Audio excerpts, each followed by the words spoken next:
지역 제한 없이 신청을 누구나 할 수가 있고 3억 1천만 원에 20년까지 거주할 수 있다는 것이 호수공원 바로 옆에 거주하면서 초등학교, 중학교, 고등학교 또 서울하고의 접근성이 20분대에 접근할 수 있다는 것이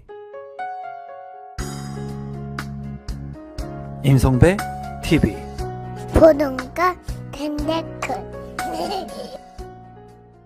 최근에 고분양가의 아파트 분양 물량들이 많으면서 이제 내 집 마련을 하기에 가격적으로 부담을 느끼시는 분들이 점점 늘어나고 있는 것 같습니다. 이러한 시점 속에서 저렴한 가격에 장기적으로 전세를 통해 가지고 거주할 수 있는 물량들도 있는데요. 오늘은 장기 전세 주택의 정보를 좀 전달해 드리려고 합니다.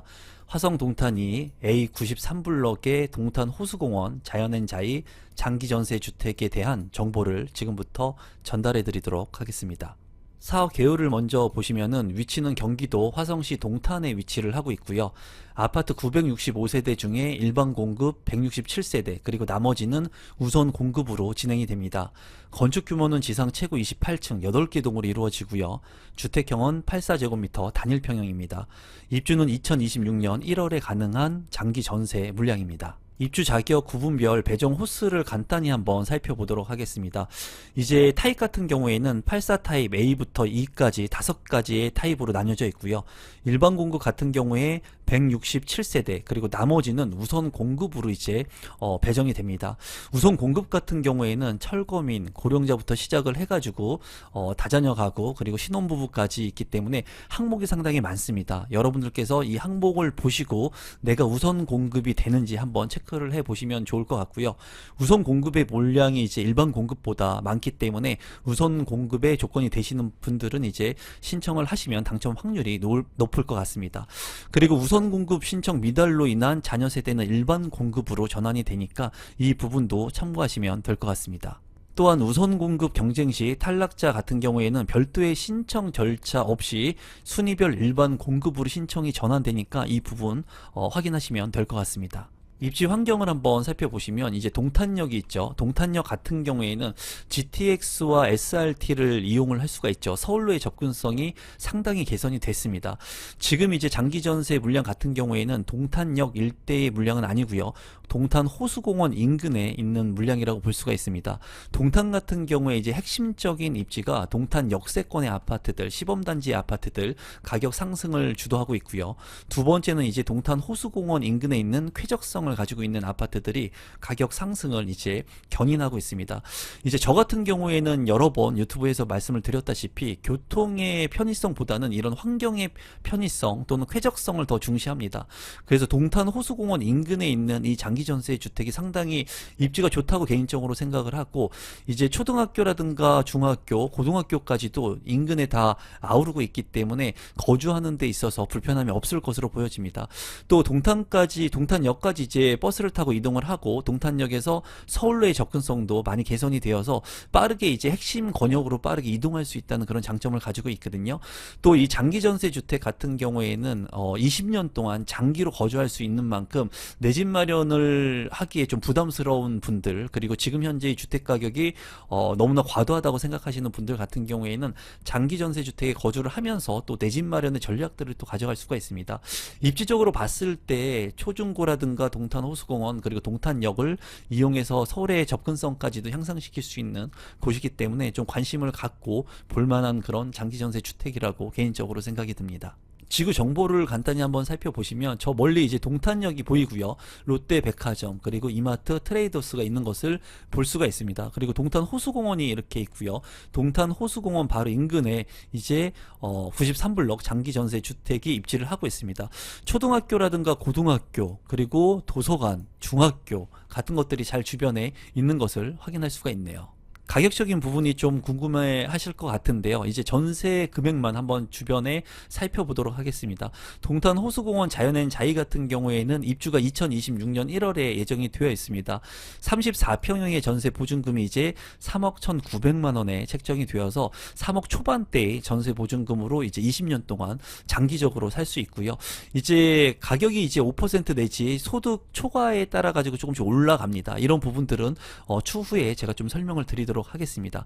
바로 인근에 있는 더 레이크시티 부영 5차 같은 경우에 8년차가 된 이 아파트의 33평 전세 보증금 같은 경우에는 실제로 거래된 전세 보증금이 4억 3천만 원에 거래가 된 것을 볼 수가 있었고요.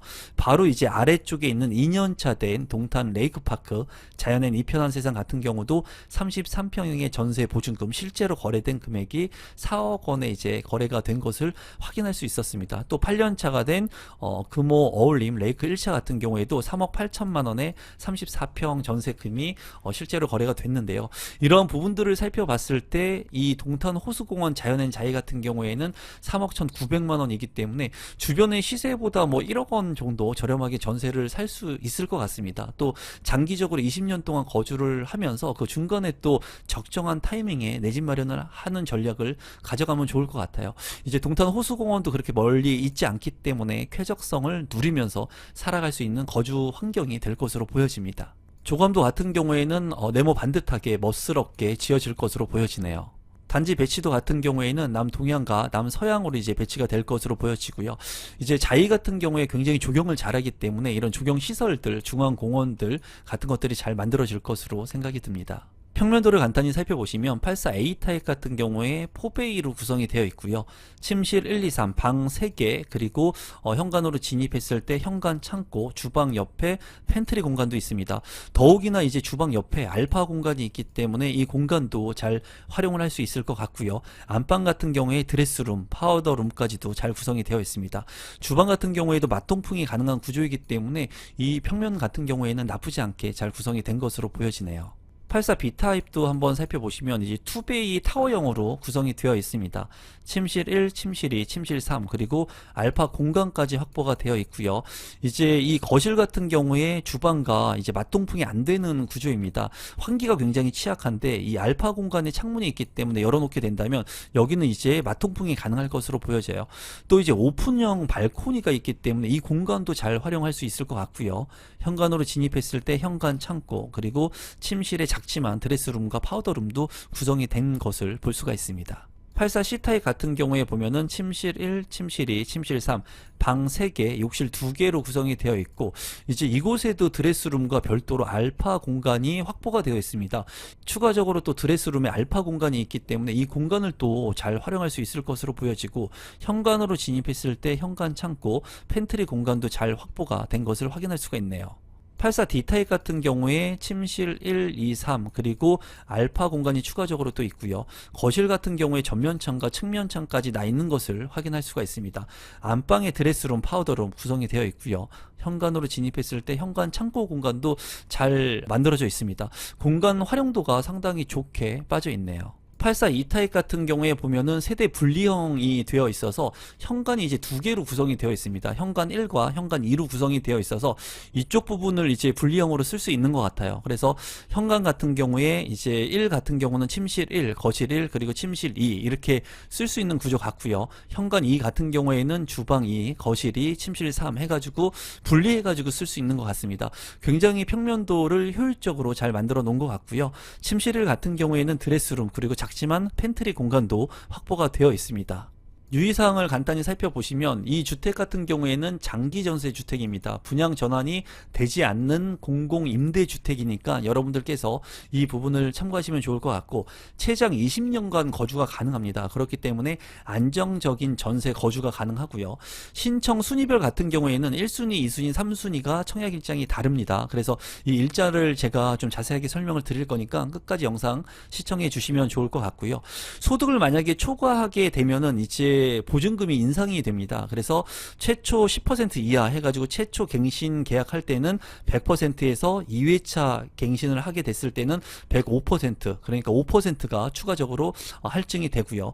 소득이 만약에 10% 초과해서 30%까지 올라가게 된다면 이제 이 금액이 조금씩 올라가게 됩니다. 10%, 20%까지 추가로 할증이 되고요. 이제 소득이 50%를 초과하게 되면은 이제 퇴거를 하게 되어 있기 때문에 소득이 많이 증가를 하게 되면은 이제 20년 동안 장기 거주를 할 수 없으니까 이 부분들은 조금 참고하시면 될 것 같습니다. 공급 대상 및 임대 보증금을 좀 살펴보시면 이제 금액 같은 경우에 A부터 E타입까지 3억 1,900만 원 정도, 그러니까 3억 2천만 원을 넘지가 않습니다. 계약할 때 10%, 잔금 때 90%를 넣고 이제 입주를 하면 될 것 같고요. 이제 우선 공급과 일반 공급에 따른 이 호수가 좀 나눠져 있는데, 앞서 말씀드린 것처럼 우선 공급의 물량이 상당히 많이 있으니까 우선 공급의 조건이 되시는 분들은 잘 체크하셔가지고 신청을 하시면 될 것 같습니다. 또 본 단지 임대 조건 같은 경우에는 임대 보증금만으로만 이제 구성이 되고 임대료 전환은 이제 불가하니까 이 부분도 참고하시면 될 것 같고요.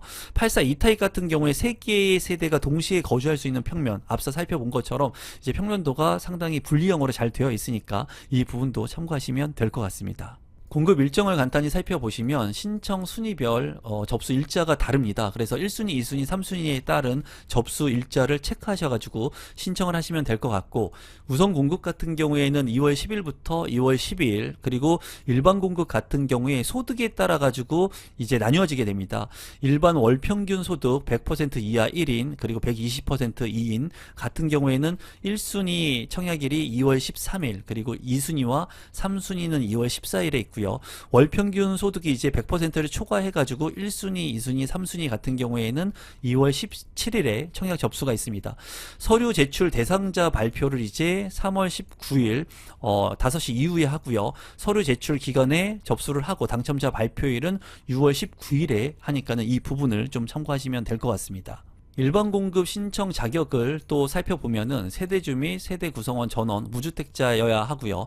소득 기준이 있습니다. 그래서 소득 기준 같은 경우에는 이제 월 평균 소득이 1인일 때는 417만 원, 그리고 2인일 때는 590만 원, 3인일 때는 719만원 이렇게 해가지고 월 평균 소득이 100% 그리고 120%로 나눠가지고 이 소득에 따라가지고 여러분들께서 1순위, 2순위, 3순위를 청약 신청하시면 되고요.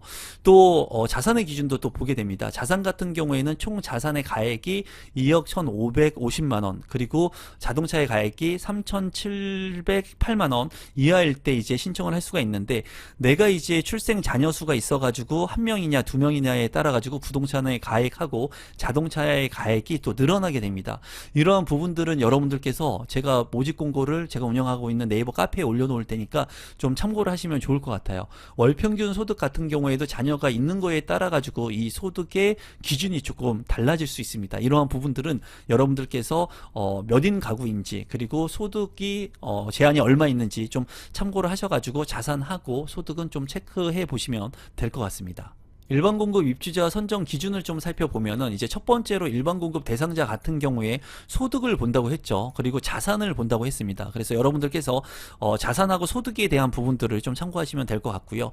또 이제 신청 순위 같은 경우에는 1순위, 2순위, 3순위 이제 주택 청약 종합 저축의 가입 기간을 봅니다. 그래서 1순위 같은 경우에는 2년이 경과한자로서 월 납입 금액이 24회 이상, 그리고 2순위 같은 경우에는 6개월이 경과한 자로서 6회 이상, 그리고 3순위 같은 경우에는 1순위와 2순위에 해당되지 않는 분들이 이제 청약 신청을 하면 됩니다. 또 입주자 선정 순서 같은 경우에는 이제 소득에 대한 부분을 보고요. 그리고 주택 청약 종합 저축의 순위, 그리고 미성년자에 대한 자녀 수, 그리고 화성시의 거주자, 그리고 100점이 높은 자 해가지고 이 순서대로 선정 그 방법 기준을 통해 가지고 당첨자를 선정하니까 이 부분을 참고하시면 될 것 같습니다. 오늘은 20년 동안 거주할 수 있는 장기 전세주택의 정보를 전달해 드렸는데요. 제 영상이 조금이라도 도움되신 분들이 있다면 구독 버튼, 좋아요 버튼, 알람 신청 부탁드리겠습니다. 또한 앞으로 장기 전세뿐만 아니라 내 집 마련을 할 수 있는, 또 소액으로 부동산 투자를 할 수 있는 정보들도 많이 공유를 할 테니까 구독 버튼 눌러주시면 이러한 정보들을 무료로 받아보실 수가 있습니다. 오늘 영상은 이것으로 마무리 짓도록 하겠습니다. 감사합니다.